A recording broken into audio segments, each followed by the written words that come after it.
तो last video में हमने स्ट्रेस को कंप्लीट किया था, जिसमें हमने देखा था कि स्ट्रेस क्या होता है। जब पर्सन को स्ट्रेस होता है तो वो कैसी प्रतिक्रियाएं करता है, तनाव की स्थिति में वो क्या हरकतें करता है। इसके साथ साथ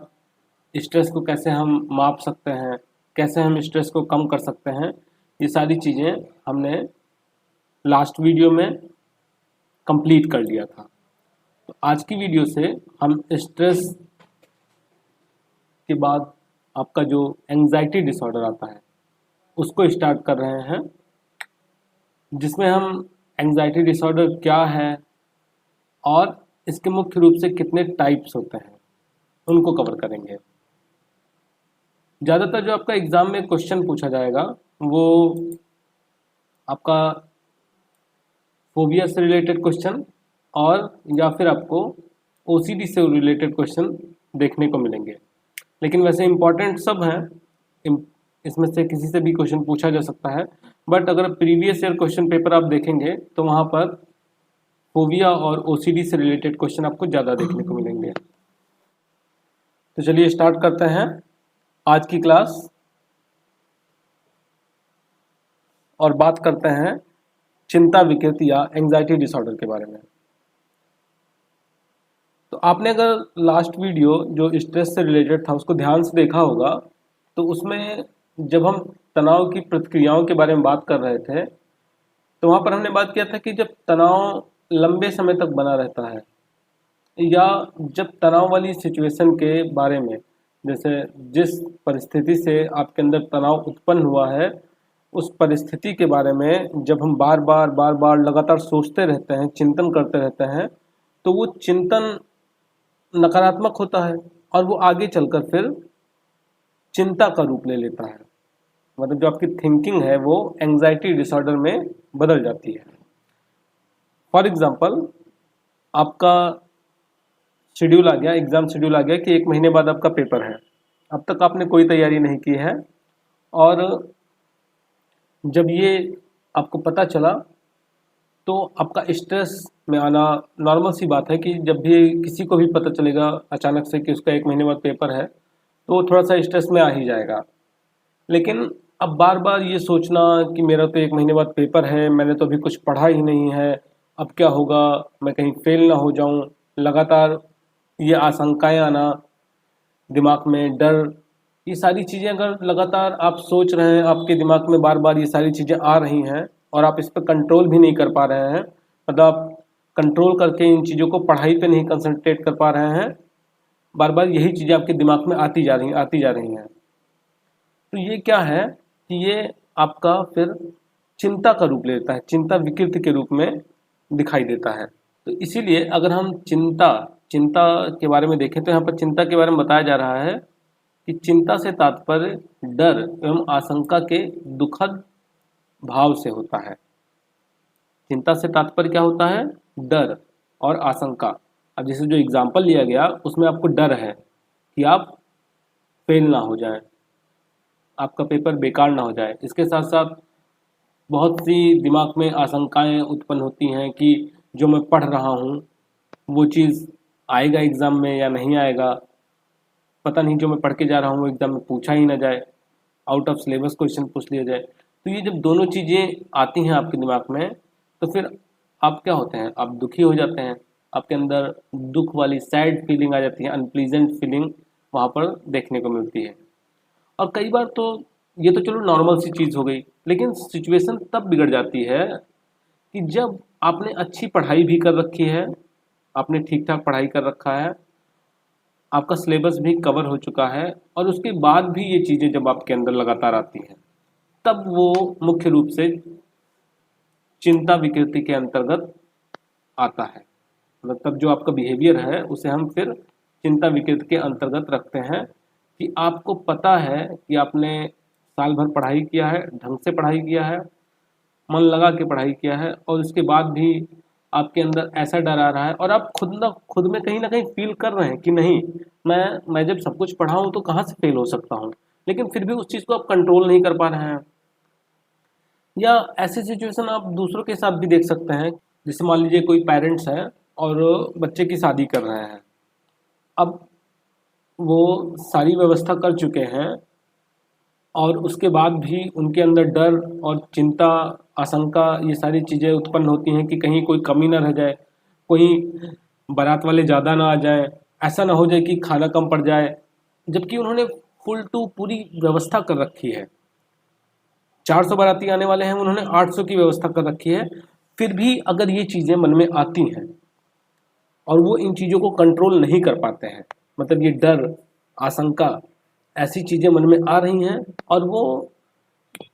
चाहते हुए भी इनको कंट्रोल नहीं कर पाते हैं, तब हम ऐसा जो बिहेवियर है उस बिहेवियर को हम चिंता विकृति के अंतर्गत रखते हैं। तो आई थिंक समझ में आया होगा आपको कि चिंता विकृति क्या है।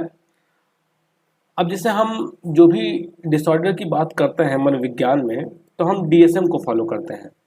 डीएसएम, जिसका पूरा नाम होता है diagnostical statistical manual of mental disorder.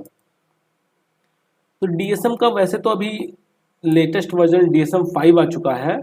लेकिन आपके सिलेबस में अब तक अपडेट नहीं किया गया है, यूनिवर्सिटी ने आपका सिलेबस अपडेट नहीं किया है, तो आप अभी भी डीएसएम 4 को ही फॉलो कर रहे हैं और फॉलो करना भी पड़ेगा, क्योंकि एग्जाम में क्वेश्चन पूछा जाएगा तो डीएसएम 4 के अकॉर्डिंग ही पूछा जाएगा। तो डीएसएम 4 के अकॉर्डिंग इसमें बताया जा रहा है कि चिंता विकृति से तात्पर्य वैसे विकृति से होता है जिसमें क्लाइंट या रोगी, जो पर्सन जिसको चिंता विकृति हो रही है,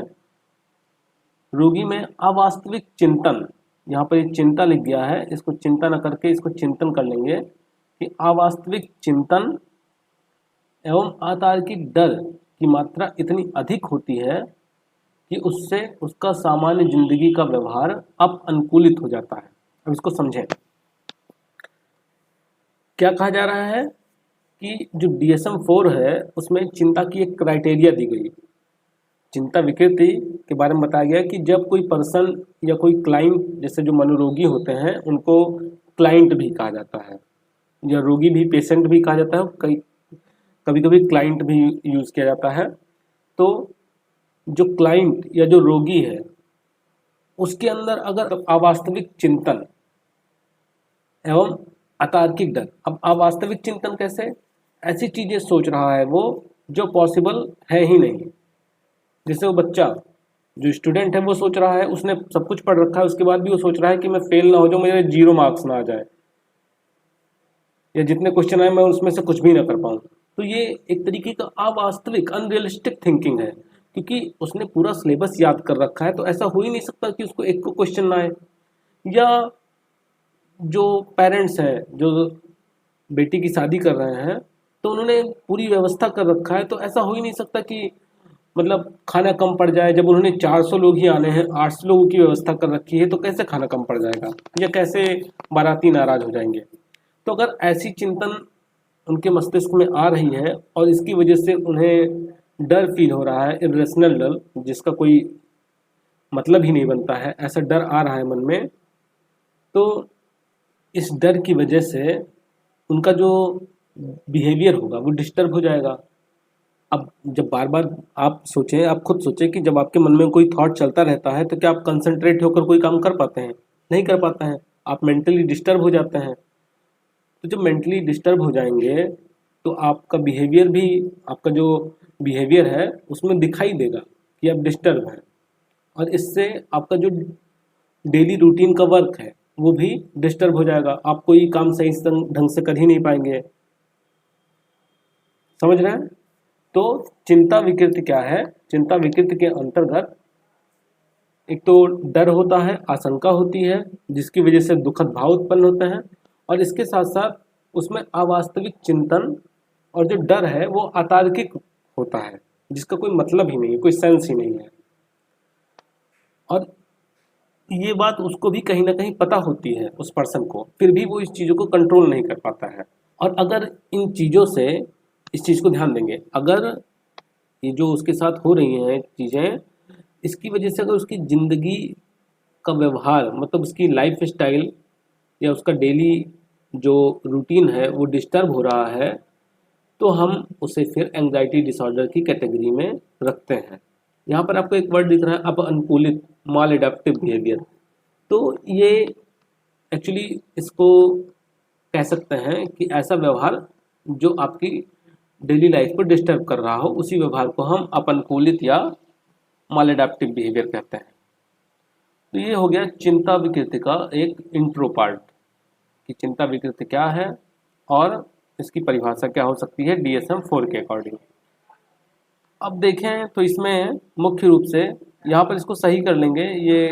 एक्चुअली गलती से 6 लिख गया है, ये 5 होना चाहिए, क्योंकि यहाँ पर पहले एक्यूट स्ट्रेस डिसऑर्डर भी था, लेकिन एक्यूट स्ट्रेस डिसऑर्डर को हटा दिया गया है, अभी 5 ही हैं। तो इसमें आपका दुर्भीति होता है, दुर्भीति में जो ये इरेशनल फियर है वो ज़्यादातर देखने को मिलता है। फिर पैनिक डिसऑर्डर देखेंगे हम, एंग्जाइटी डिसऑर्डर के अंतर्गत फिर हम तीसरा जो GAD है, जनरलाइज एंग्जाइटी डिसऑर्डर, उसको देखेंगे। मनोग्रसित बाध्यता विकृति काफ़ी इंटरेस्टिंग भी हैं और काफ़ी खतरनाक भी हैं। मतलब आपको पढ़ने में इंटरेस्ट तो आएगा, लेकिन जब आप उस पर्सन की लाइफ को करीब से देखेंगे या उसको फील करने की कोशिश करेंगे उसकी प्रॉब्लम को, तो आपको लगेगा कि ये बस केवल दिखने में ही सामान्य सी हैं, लेकिन हैं बहुत ही खतरनाक। तो आज की वीडियो में हमने देखा कि एंग्जाइटी डिसऑर्डर क्या है और उसके साथ साथ हमने उसके टाइप्स को देखा, मतलब टाइप्स के बारे में जाना अभी सिर्फ। इसके बाद जो वीडियो आएगा एबनॉर्मल साइकोलॉजी से रिलेटेड, उसमें हम सबसे पहले हम फोबिया को कवर करेंगे, दुर्भीति क्या है और उसके कौन कौन से प्रकार होते हैं, उसकी इटियोलॉजी क्या है और उसका ट्रीटमेंट कैसे हो सकता है, इस चीज़ को हम वहाँ पर कवर करेंगे। तो मिलते हैं नेक्स्ट वीडियो में, तब तक के लिए धन्यवाद।